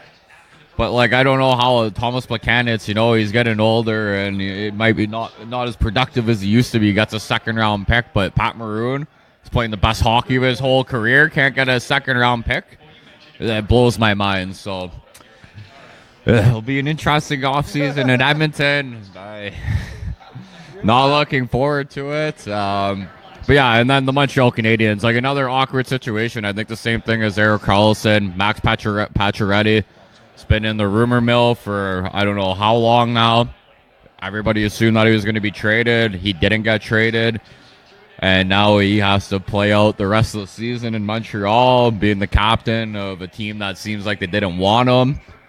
And even though Marc Bergevin said he wasn't, trying to shop him or anything, I think it's complete BS. I think, they were obviously definitely listening for deals. But yeah, they're in an awkward situation. They got Carey Price locked up for I don't know how many more years, 6 or 7 more years, and they looks like they need to kind of sell the whole team there. So yeah, those are my losers and winners. I actually thought Max Pacioretty with your Montreal point would be a good fit in Colorado. I thought that'd be a good fit. And there's a team that we haven't talked about today because they didn't do nothing. There's a team that flew under the radar today. Nobody talked about it. TSN, Sportsnet, no one talked about Colorado. They're not winners nor are they losers because they're exceeding expectations. But I thought they'd be active on the Montreal front because they've been partners with Montreal in trades before. We know that with with Jose Theodore and, with Patrick Waugh back in the day as well, if you want to go that far. But in terms of generally, for me, just to wrap up this point, winners at the deadline, I already said Columbus. Losers, absolutely the Montreal Canadiens. And also teams that paid too much, obviously Las Vegas, Atlanta, Nashville Predators. Dane? I just want to say another loser is definitely the St. Louis Blues. I don't know how you give up on the season after being the hottest team to start the NHL. And I know even Braden Shen came out and couldn't believe they traded away Paul Stastny. They're not that far out of a playoff spot right now. I don't know how you give up on a team that's been a consistent playoff team over the last couple years. They're still a really good hockey team. So, not losers in the sense that they didn't have a decent deal that they made, but losers in the sense that they believe that they're losers because they don't think they can make the playoffs trading Paul Stastny. Sucks out the morale of the team for sure, but definitely, like I was saying, the biggest losers at the deadline is definitely the Montreal Canadiens. And I'm actually going to go on a realm and say that a team that should be noted as an average deadline is actually Toronto and Detroit. Detroit if they didn't move Tatar for what they did, then I'd say they're the absolute biggest losers, even over Montreal, because I thought they were going to move Mike Green. But with Toronto getting Plekanec, they stayed put. I get the point. Pittsburgh are obvious winners as well, the deadline with Brassard. And San Jose is my second place winner right below Columbus. I love the fit with Evander Kane. I even think it's ahead of Tampa Bay because with Tampa Bay moving for Ryan McDonough, it is a big move, but I just got a good feeling about Kane and San Jose. I think he's just going to go on an absolute tear on the second half. So Kane, don't let me down on my prediction. You know I don't like being wrong on my predictions. So those are my choices in terms of Columbus, San Jose being winners, losers being Montreal. And also you got to consider Winnipeg being winners as well. There's some winners, but there's also some losers and big losers at the deadline this year. Fellas, we're going to take a quick break. We're going to sip on these Molson products. When we come back, we're going to open up the next topic with our hypothetical Karlsson trade. Keep the listeners at edge for a hypothetical Karlsson trade. Then we're going to talk about the updated power rankings and favorite team to move on in the playoffs, kind of to wrap up the hockey chat a little bit. And then we're going to conclude the show with the Olympic chat to conclude and the multiple choice segment. So don't go anywhere. Dane, Brad, and myself, Dave McKeag, will be back here at Boston Pizza right after these messages. The Game Sports Show would like to thank an additional home to the Game Sports Show, Canadian franchise Boston Pizza. Boston Pizza, Sault Ste. Marie, located on 601 Great Northern Road, Sault Ste. Marie. Come in and join Boston Pizza for its numerous specials that are offered. After 9 p.m. daily, come in to Boston Pizza for $9 schooners, $4 rail drinks, and delicious food. Boston Pizza, Sault Ste. Marie, you're among friends. The Game Sports Show would like to thank an additional sponsor and additional home to the Game Sports Show, Sports Center Bar and Grill. Sports Center Bar and Grill, located on 624 Wellington Street West, Sault Ste. Marie, Ontario. Sports Center rated top sports bar for the second year in a row. At Sports Center, enjoy their famous 75-cent wing night along with delicious Molson products on tap, along with a great atmosphere and other great food options available as well. Sports Center Bar and Grill, the Sioux's best sports bar. Thank you for tuning in to the Game Sports Show, broadcasting Thursday nights from Boston Pizza in Sault Ste. Marie, Ontario, and online at thegamesportshow.podbean.com. I hope you're enjoying the broadcast. Now, if you want to hear more of the Twin Sault's only local, regional, and national talk show involving the world of sports, I encourage you to visit our website, thegamesportshow.com. There you can hear a couple other broadcasts of the Game Sports Show. Monday nights, we do the game from the Wicked Sister on Ashman Street in downtown Sioux, Michigan, 6 to 7 o'clock on the radio. WUPN, Eagle 95.1 locally or online at radioeaglesioux.com. Now, the full 2-hour show can be heard on the podcast page of the game at thegamesportshow.podbean.com, or you can go to our YouTube channel. Just look for Scott Nason in that one, as yours truly, along with Dave McKeag and our weekly contributors, Butch Davis from the Telegram News and Butch on Sports, along with EJ Russell on the Team Wireless Hot Seat. We focus on local, regional, and national sports, including high school basketball and hockey, junior hockey, Laker athletics, and the Detroit sports scene. And Mr. Electric Avenue Dave McKeag also broadcasts a show on Wednesday night from Sports Center Bar and Grill in Sioux, Ontario, along with his regular contributors Jamie Antonello, Justin Heichel, and Dane Hantro. Show. They focus on football with their In the Pocket segment, talking about the NFL along with basketball and the NBA and other sports, including tennis, golf, soccer, and the WWE. Once again, you can hear all 3 versions of the game at our website, thegamesportshow.com, or our podcast page, thegamesportshow.podbean.com. You can also find us on YouTube. Just look for the Scott Nason channel. And thank you for listening, and keep it locked here to The Game for all your local, regional, and national sports talk that you just can't get enough of. The Wicked Sister, Sioux, Michigan. Check TripAdvisor, ranked right towards the top. Awarded the Certificate of Excellence, as well as voted #1 pub in the UP. The Wicked Sister has managed to create a casual menu that offers unique, creative, and sometimes healthy offerings that rivals menu selections of any big city. Burgers and starters, snacks and shareables, soups and salads, sandwiches and tapas. On Ashman Street, Sioux, Michigan. Welcome to the Wicked Sister, where you'll be treated like family, whether you like it or not. Hi, this is Paul Maurice from the Winnipeg Jets, and you're listening to the Game Sports Show. And welcome back to the Game Sports Show. It's yours truly, David McKeag, here live at Boston Pizza, where we've been all night. After 9 p.m., their daily specials, the $9 schooners for the mostly Canadian, the Coors Light schooners, $4 bar rails, half price off appetizers, great atmosphere, great food, where you're among friends, just great. And we've been here all night. We have quite the show thus far. I got Brad Cochmillo to my right. I got Dan Hancho to my left. And boys, we've had quite the show. And we're going to jump right into kind of continuing / closing / final thoughts towards kind of the deadline in terms of a hypothetical trade. Just for the fun of trade deadline's sake. Erik Karlsson, not now. This hypothetical, because sometimes on the show we like predictions and hypothetical situations because it gets the listeners to be more interactive. So I'm expecting a lot of comments with this. You're on the draft floor. Here's the hypothetical situation. You're on the draft floor. The draft this year is in. It is a good question. We have to look at it. It's in June. It's in June. It's in June. It's definitely in June, and I think. Which is in Dallas this year. Sorry, it just came to my mind there. Quick little brain fart, if you want to call it, if you will.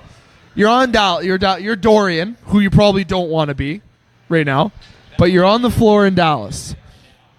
You're trading Erik Karlsson. 1 year left in your deal now, not 2. You don't have him for a playoff run for a team or anything. Brad, I'm going to go to you. What is the cost that you're asking and you're willing to pay as a GM for Erik Karlsson? I feel like a first-round pick 100% is going to be involved. It's like there's no question about it. I mean, I would think any team would be willing to move a first-round pick for Erik Karlsson. I feel like we're talking about like a high-end prospect.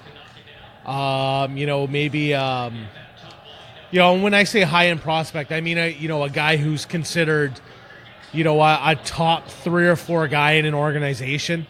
We're not going to be talking about, kind of the lower end guys. It's probably going to cost you a roster player. I feel like there's going to be a roster player included in that. And you're probably looking at like another high pick or 2. Like not necessarily first rounders. Like I'm thinking probably we're talking 2 picks, maybe like a conditional 3rd pick. A high-end prospect and maybe like an average roster guy. But that would be, I would think that in that situation it would also include Erik Karlsson and a body of some sort. Because we're going to be looking at, in that situation, we got to remember too that we're going to be looking at salary cap too, right? If it's a team that's looking to sign Erik Karlsson long-term, they're probably going to have to move a body off of their roster to do it because they're going to need to free up cap space in order to make that move and get the extension done. So I think the price winds up being a little bit higher just because I feel like there's going to be an extra body going the other way with Erik Karlsson. I like that. That's good. Dane, I'll go to you. I'm going to use my thoughts for last. Yeah, it's so hypothetical because, I feel like at the end of the day, it needs to be a sign and trade because, no team's going to unload their whole farm system or a bunch of picks for, a guy that's going to walk at the end of the season. But, let's say it's a sign and trade. And there's only so many teams that I feel like are in a position to be able to do that. You know what? I'm just going to use the Winnipeg Jets because I think I can name a couple guys. I feel like it would have to be like a Josh Morrissey, a first-round pick, and like Nick Patan. And then maybe like not like your best prospect, but like still kind of like maybe even a high prospect if that's what Dorian wanted. But yeah, I think that's what it takes. And you got to look at it this way: you're replacing Morrissey with Carlson. Nick Patan's in and out of the lineup, you know, back and forth from the minors, and it's a first-round pick. It's not even a player, so essentially Winnipeg would just be improving the team. And I'm not saying like that's not like a thing that's going to happen. I'm just using the Jets as an example. But yeah, that's kind of like those three players for sure, and then maybe a second or another, you know, decent prospect. Like I said, it doesn't have to be, you know, your top 2 or top 3 prospects. But a guy that, you know, does have some, you know, value and you know, a potential future of playing in the NHL kind of thing. But, you know, I think it's probably a 4-piece deal, at least for Carlson, if it is a sign and trade. But, yeah, something like that. Definitely agree with the sign and trade, because if it's not a sign and trade, the deal is going to be a lot less. Okay, because you're going to get 1 year out of it where you got to do it. Where if it's not a sign and trade, you're looking at a first-round pick, a high prospect, and a roster-ready player, in my opinion. But in this trade, I'm saying it's going to be a sign and trade. I'm going to go off the realm a little bit. 2 first-rounders, a prospect, and a roster-ready player. Gets a sign and trade done. Where, trust me, Ottawa will be involved. If it's a sign and trade, they'll know. So the value is going to increase. Where, like I said, if it wasn't, it'd be a first and a prospect and a roster-ready player. But definitely if you're doing a sign and trade, which most teams are going to do, which you're definitely going to watch out for San Jose when it comes to this. You know, they got deep in defense. They can move out and all that. I think that's a lot of interest with him. And a lot of rumors have been around Toronto. I think that's absolutely ludicrous, especially with Matthews signings coming up in Edmonton. I don't think that's an option. Winnipeg would be a dream fit with an already star-studded D-core, but I don't know if that is realistic. But definitely for Carlson, it'd be a sign and trade. It'd be 2 firsts, a high prospect, and a roster-ready player. You're getting one of the best defensemen in the National Hockey League. Final thought for me with that, I'm going to go on the realm and add that extra first on there, and even a conditional pick as well might be thrown there if you win the Stanley Cup that year. Moving on from that hypothetical, we like to have a little bit of fun with that, and we're going to add a bit more fun. The updated power rankings. Brad, the last time we did the power rankings, you were actually here, and I kind of went off the realm a little bit with my power rankings. They're not really going to change, to be honest with you, but I'm going to let you lead off. As always, yeah, let the new official analyst on the Game Sports Show to lead off the updated power rankings after this deadline. And in that answer, you may as well throw in there who your favorite is to move on the playoffs. Another prediction of who's coming out of the East and West after this deadline. You know what? After the deadline, I'm really high on Winnipeg. I'm insanely high on Winnipeg now. And, I liked them a lot the last time we did this. Again, that's a team that I'm really excited about going into the playoffs. I like Tampa Bay a lot. I mean, again, that's an organization that they've got a lot of nice pieces right now, and I feel like they're a team that's going to be tough. I talked up Vegas a little bit last time. Not as high on them anymore after the deadline. I'm not too keen on what they did. We went over that earlier. Again, a team that maybe hasn't been talked about and really wasn't much of a player, Washington. I would probably include them in my top 5 at this point. They'd probably be a number 3 for me. There's so many, right now, it feels like there's so many really good teams. It's not a situation where, you have that, some years you have those teams where it's it's clear cut, right? It's, these teams, these 3 or 4 teams are high end and everybody else is just average. These are groups that, at the end of the day, you could basically, the last 2 spots for me, you could almost include anybody who's playing really well. If you would have asked me, when we talked about St. Louis, how good they were 6-8 weeks ago, it's amazing what that span and what that, time period just changes everything. It's tough to say as far as, a 4 or a 5 for me. I like Boston a lot. Getting Rick Nash is going to be massive for them. I'd probably include Boston in my top 5. And you know what? I'm going to go with Nashville, I think, as my number 5 team. They're, again, the team that's probably a little underrated at times, even though they did make a run last year. I feel like this is a team because of, the excitement surrounding, say, the Winnipeg Jets and, some of these other teams. Maybe they don't get talked about quite as much sometimes, but probably Nashville's probably my number 5. I like that. And I'm going to go with mine first, Dane. That's all right, buddy. So if that's good with you, Dane, I may as well go first, yeah? Okay, so I usually do it to help myself. That's very true. Very open, very not shy, if you will. In terms of the power rankings, I got to go number 1, Tampa Bay. Absolutely. Number 2, I'm going to go Winnipeg Jets. I know they're behind Nashville, but I'm going to get Nashville at number 3. I got Vegas number 4, to be honest. I don't know if it's because of a little bit of dislike towards their deadline, but kind of feel like that's a very fair choice for Vegas. And number 5, people are going to be very surprised. I'm going the Pittsburgh Penguins. Absolutely. I know Toronto was my 5th and 4th, but Toronto's going to be 6th on my list, even ahead of Boston, because we beat them. The Maple Leafs beat them in the final, man. I feel like the team Boston and Toronto will be a very good first round. And I'm going to put that as my top 5 for the power rankings. In terms of the finals coming out of everything, Justin and myself have stated that we thought we'd see an all-Canadian final between the Leafs and Jets. I'm sticking with that in terms of sticking with the man with my word. But if you're sitting there telling me what the teams are going to be, Nashville and Winnipeg are going to play each other. The winner of that is going to the Cup Finals. Winnipeg is going to make to the Cup Finals this year. And I actually think they're going to play, and I never thought I'd say this and want to say it, but Tampa Bay. Which means Tampa has to beat Toronto to get through the second round to get to that Cup Final. So I'm going to go with that in terms of who is statistically going to come out. But my instinct, I would still love to see an all-Canadian final. Let's have two Cinderella teams between the Jets and Leafs, 2 teams that weren't expecting to make it go there. But you can't take your eyes off the Lightning, and you definitely can't take your eyes off the Bruins or Pens. And with the Jets and Predators and Vegas being there, I think Vegas is going to be a team in the playoffs that is a little bit sort of inexperienced besides Flower and Neal. I feel that at the end of the day, Winnipeg is just ready and poised, especially Nashville, another team that's poised and had disappointment last year. But Winnipeg this year, I'm all about Winnipeg. Paul Maurice, you got our vote here on the Game Sports Show. And he is a friend of the show as well. Dane, those are mine. Moving over to you.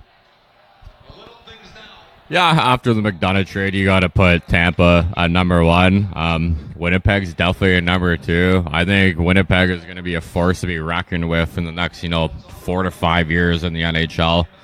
Really got a good young team. 3rd, I would have Nashville. And then at 4, I would have Boston. And then at 5, I have Vegas.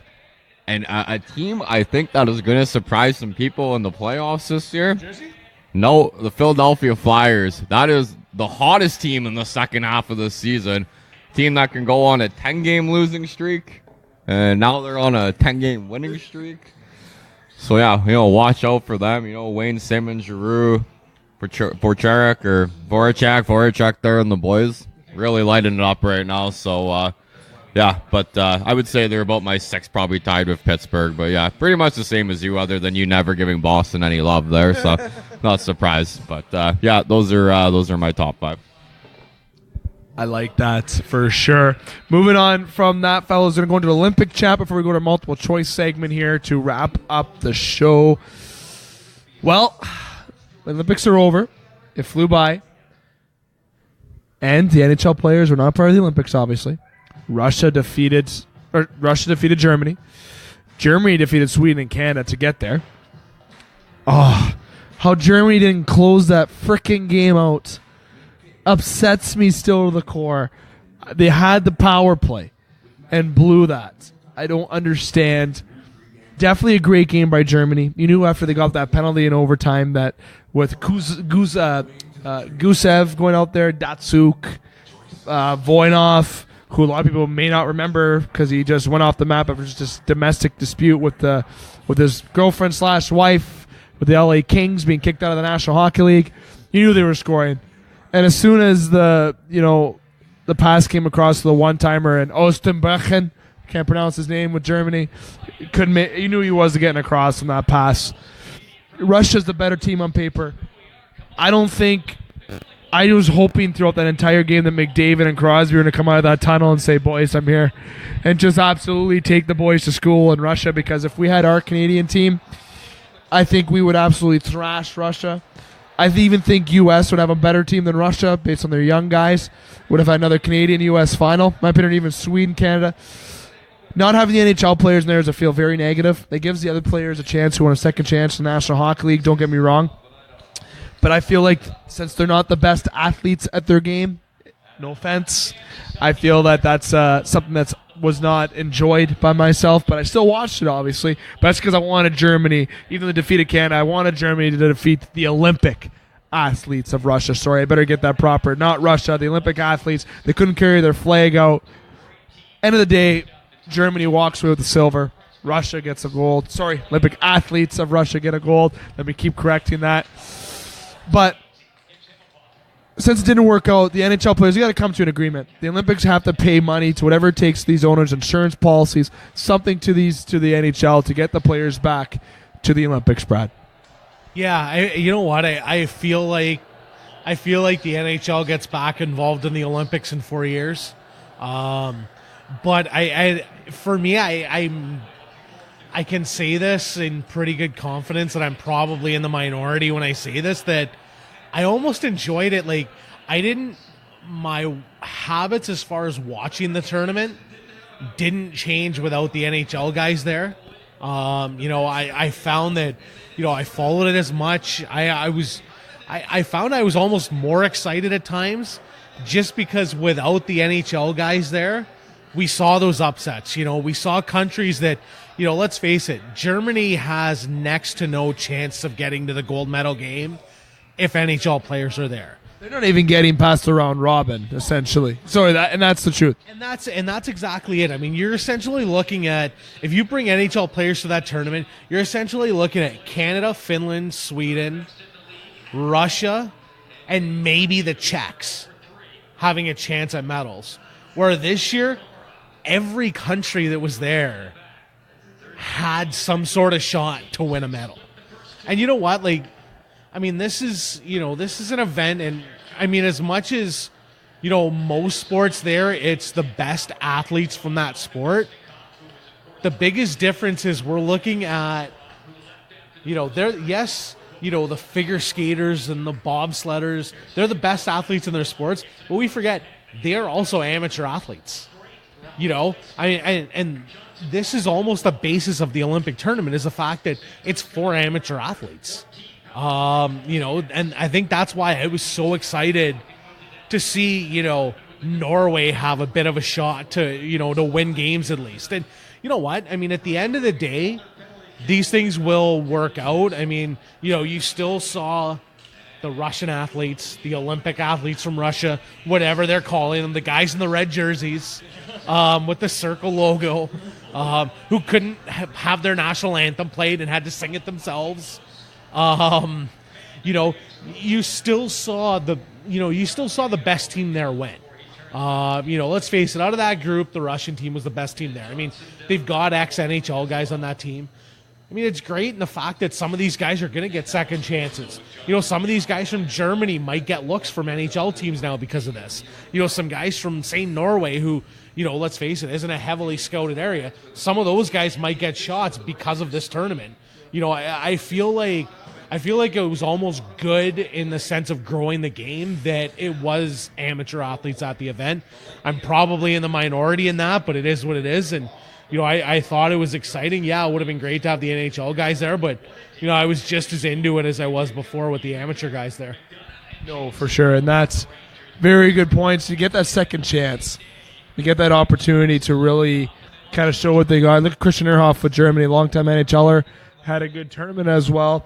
Gusev, who was a 7th-round pick of guess who? The Tampa Bay Lightning, which is very upsetting as well. Tampa Bay has all these players coming up the hold.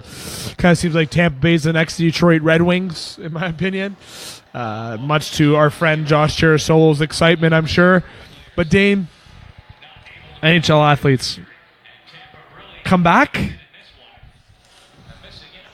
Well, yeah, it's going to happen, and I'll tell you why. First of all, the Olympics don't owe the NHL anything. They can carry their own weight. This is a world stage for the NHL to advertise their content, putting their players into the Olympics, and because they didn't, the owners didn't want to front a little money to throw their guys for insurance reason whatsoever. It's all right. New collective bargaining agreements coming up in 2019. You don't think the NHLPA is going to sit out for another lockout if they don't get the go? There wasn't one player in the NHL that was happy about not going to the Olympics this year. So I can almost guarantee you if the Olympics will have the NHL back, they will be there. That being said, Brad said, yeah, Germany went to the gold medal game. Nobody expected that. And yeah, it made it a little bit exciting. But at the end of the day, I want to see the best players in the world play and, the biggest stage. And I hope they go back to Beijing. And I really do think they will, because they're going to hold out in the new collective bargaining agreement. I do not see them settling for, a deal where they don't go back to Beijing, because there's a lot of people that were heartbroken about it and disappointed that they weren't there. And watching that World Cup, did the World Cup feel like the Olympics do? The World Cup was a joke. Team North America was exciting to watch, and they still never, and even though they went 2-1 and won that exciting game against Sweden, or they still never got to make it after that. And it was Canada against Team Europe, and I think that was the most melodramatic, championship win I've ever seen Canada play in. So I want them back in the Olympics. I think they're going to be back in the Olympics. And as long as the Olympics will have the NHL back, so Gary Bettman and the owners better swallow their pride and not be so greedy. Bold statements. Don't be greedy. For sure, would have been amazing to see Crosby, who's going to be 4 years older next time. Do something a little bit different. Imagine with McDavid, McKinnon, the team Canada would have had. We can make 3 teams that probably get a medal for each one, in my opinion. Fellas, I'm just going to say in general, before we move on to our multiple choice segment, Canada finishing second in the medal standings at the Olympics. Couldn't be proud to be more Canadian. The most medals that we've ever had at the Winter Olympics. Would have been nice to have another gold with hockey, which I feel like would have rightfully deserved. But, congratulations to Russia, and congratulations to the United States women's team as well. As I said last week, well-deserved win for the U.S. girls. At the end of the day, good job for Canada finishing second. They finished ahead of big countries like the United States, ahead of Olympic athletes of Russia. They did very well at this Olympics, better than what they did in Vancouver, and definitely setting this tone for the next Olympics in Beijing. And I'm very excited to see what Canada can do at the next Olympics. And hopefully this NHL debacle gets figured out. I'm excited to see the girls hockey team with the young girls coming up, and the American girls are looking quite lethal still. They're going to have a lot of those girls return. You got a lot of these athletes that won medals in this current Olympics that are going to be coming back. A little bit disappointing with some events with curling, with girls and men's. We didn't get what we wanted with that. Those are 2 medals that we thought we would for sure have, which could have put us even more in second place. But definitely very proud to be Canadian on behalf of Brad and Dane and the Game Sports Show and myself in terms of being the Canadian side of it.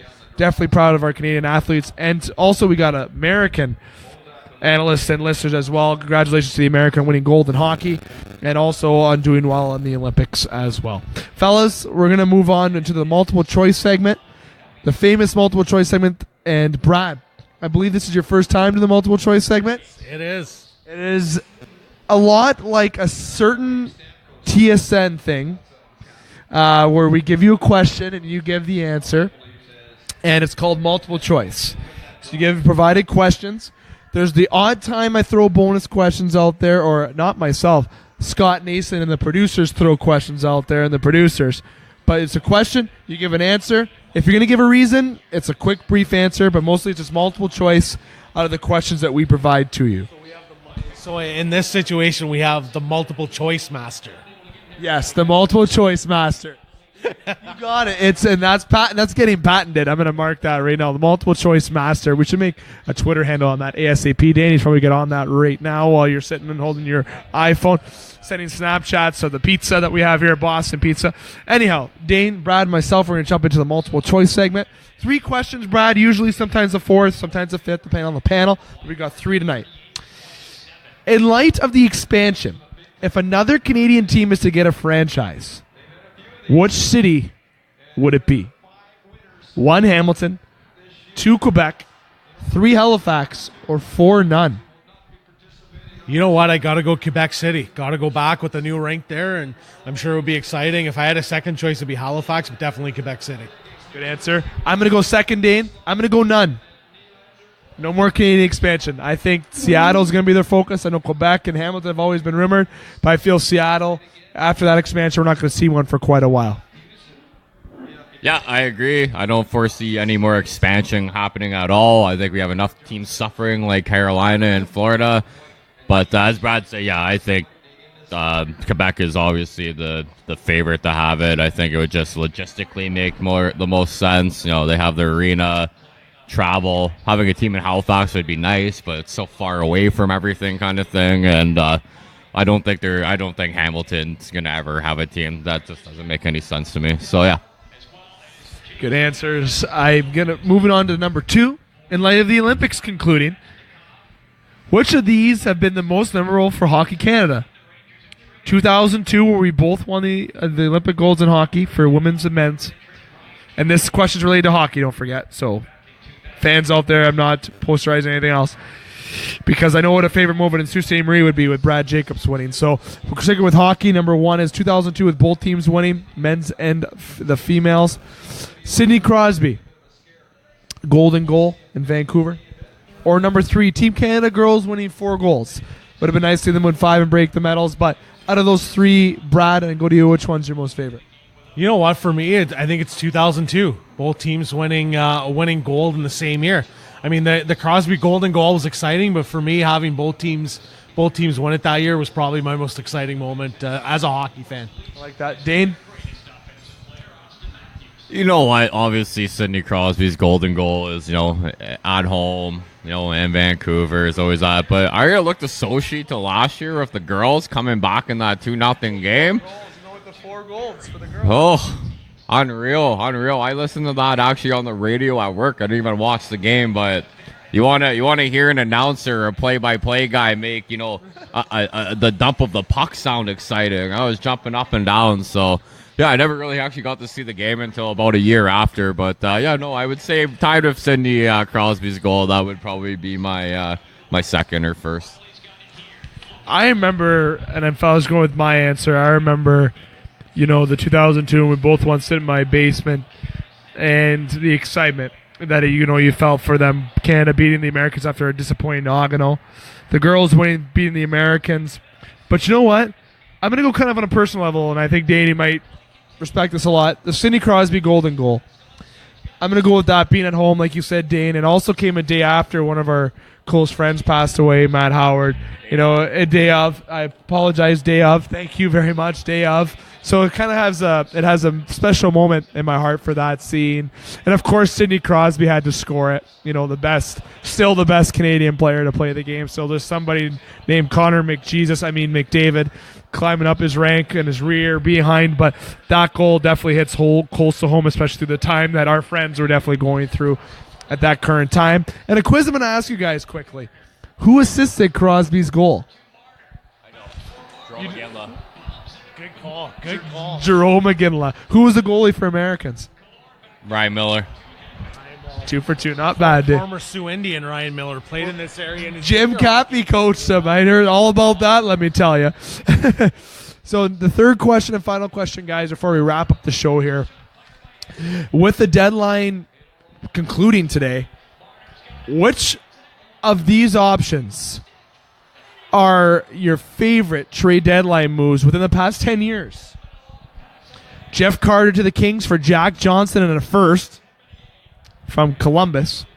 Brian Campbell of San Jose for Steve Bernier in a first, which ended up being Tyler Ennis.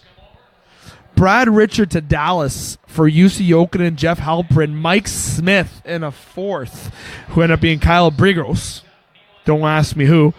Or lastly, Jerome McGinley in Delta Pittsburgh for Kenny Adjusto, Ben Hakowski, and a first-round pick. Brad. You know what? That's a tough one, but I probably would go with the Jeff Carter to the Kings for Jack Johnson in a first. That's when you look at the quality of the two guys that are involved in that deal. That's a pretty massive deal in the grand scheme of things. That's probably my choice. I like that. I'll go second here, Dane. I'm actually going to go with the Brian Campbell to San Jose. I remember when he got dealt to San Jose, how good he did in San Jose. San Jose didn't succeed with him there, but I remember the trade and the hype around Brian Campbell, the excitement of San Jose fans. San Jose, it was at the time where San Jose was doing really well, obviously, and with Thornton being there, Marlowe, and them being more in the prime of their careers that time for them to be favorites to win the Stanley Cup. I felt that was good. I got to give an honorable mention to that Brad Richards trade, though. Obviously, that was a big trade for Tampa Bay, as they always seem to make big trades, but I got to go with the Brian Campbell deal. Dane? I think I got to go with the Jeff Carter trade. If I'm not mistaken, I feel like they won the Stanley Cup that year or the year after. So, Couple times, yeah. Enough said. Yeah, I think that if you want to look at how successful the trade was, I would go with that one. Definitely a good call, gentlemen. I'm gonna move on to the conclusion of the show. Brad, I want to thank you for coming on by, and we'll be in touch for next week. And definitely being ready for those model pictures we have coming up, though, on March 15th? Yeah, I might have to, trim the beard, clean up the hair, clean up the hockey hair a little bit. I might have to get the hair trimmed a little bit for this. I didn't realize signing on for this I was going to have to turn into a model, but... You already are a model, though. I might have to start hitting the gym now, too. You and I both at the Leech. You and I got to go together to the Yeah, Leech. for sure. And we also plan to have our Game Sports Show swag by then. That's the plan, depending on orders. And speaking of that, big announcement we're going to make that's going to be more official on March 15th when the swag gets announced, but we are going to have Northern Critters in Need and Big Brother, Big Sister are now partnering up with the Game Sports Show. Very excited to have them on. You can follow their Facebook pages, and that's where we'll be able to observe the show as well. That'll be shared every week, definitely by March 15th with Northern Critters. Definitely welcoming them aboard. I want to give a special thanks to Vicky for Northern Critters in Need for taking the time to allow us to use our logo. Big Brother, Big Sister as well, that we meeting up with this week to get everything in line to use their logo on the shirts, as well as with the Game Sports Show merchandise. We're going to be selling merchandise on our website, www.thegamesportshow.com, where you can order this shirt. The proceeds go towards the cost of the shirts and to Northern Critters in Need and Big Brother, Big Sister. Dane, going over to you. Going to say goodbye to you for now. I will be seeing you. And until next Thursday, where we're at Boston Pizza, and we're hoping that you can join us Monday at Sports Center as well, as I'm going to get to their schedule again to conclude the show here shortly. But thanks for coming on by tonight here at Boston Pizza for a special edition, the trade deadline edition on Monday. Thanks for having me, Dave. I missed you. Wow, very short and sweet. I like that. Thanks for giving my sweater back, too. If you ever find anything in your room that's mine, please ask why that was in there, because I have no idea. Well, hey, you know what? You were there for a reason. We're not sure if it was a good one, but you were there for a reason. I wasn't there. Thank you. That's when you were out of the house. I borrowed your room for a minute. I don't know why. But, fellas, going to wrap up the show here. I want to thank Mitch Wilson, the beautiful Mitch Wilson, the great Mitch Wilson, who is currently serving customers, though, here at Boston Pizza, where you're among friends. Great atmosphere here at Boston Pizza, as always. I want to thank Scott Nason, as always, our board operator for the Game Sports Show on the Sault Ste. Marie, Ontario side. Aaron Grisdak, the manager here at Boston Pizza, as he is always great hospitality to us on the Game Sports Show. I got to thank the additional sponsors as well to the Game Sports Show. We got Boston Pizza, obviously. We got Sports Center Bar and Grill. Discover the Canvas, North Shore Sports and Auto, the Sue Pee Wee Pro Shop, and the Salon, owned and operated by Mike Kluglietta here in Sault Ste. Marie, Ontario. Also got to thank the Wicked Sister and Pingator Cleaners over in Sault Ste. Marie, Michigan. And a shout out to Northern Critters in Need and Big Brother, Big Sister for joining on the Game Sports Show as well. Long list of sponsors. Very excited to have them on the show and to continue our partnership. And also, don't forget the trivia question. Add up the numbers here. The Sault Ste. Marie Boston Pizza Sports Bar. Send an answer to the Game Sports Show, ssm@gmail.com. Comment on the Podbean Sports Show page, thegamesportshow.podbean.com, or on YouTube, or send me a text or message through Facebook with your answer to win a prize, courtesy of Boston Pizza, Sault Ste. Marie. And again, upcoming shows, we have one more show this week featuring Scott Nation and Butch Davis. We're going to be talking about the American side on February the 27th, which is Tuesday tomorrow, where they'll have that uploaded on the Podbean page as well, thegamesportshow.podbean.com and Scott Nason's YouTube channel. And then we will be off until Monday. We'll be at Sports Center Bar and Grill, March the 5th. We'll be there from 9:30 till 11 on their 75-cent wing night, talking basketball, maybe off-season in the pocket, and then our round table discussion. Then we'll be back here at Boston Pizza Thursday the 8th at 9:15, as always, back to our normal schedule, with the Wicked Sister Show being canceled until the following week, which leads me to the following week, March the 12th. We'll be at the Wicked Sister at 6 p.m. for normal time. The Sports Center Bar and Grill on the 14th, normal time at 9:30. And then obviously back here at Boston Pizza on Thursday the 15th. If you have any issues or questions about the upcoming schedule, don't hesitate to reach out to myself or Scott Nason. You can follow the show at Podbean. It's thegamesportshow.podbean.com, or on YouTube with Scott Nason. Simply click through Facebook or by downloading the Podbean app for free. There's so many apps on podcasts on Podbean that you can enjoy. And simply just type in your email and hit follow, or click through Facebook and you hit follow on the Game Sports Show, Sault Ste. Marie, and you can follow the show, and also on YouTube with the channel. You can also look at the website, www.thegamesportshow.com, where we're going to have merchandise to be able to check out the merchandise and purchase from, and also previous links on the Wicked Sister Sports Center and Boston Pizza shows. Once again, I give a shout out to Brad Dane. Thanks for coming on by. And thanks to Scott Nason and Mitch Wilson and Aaron Grisdak as well. And until next week, listeners, enjoy yourself and have a great rest of your week.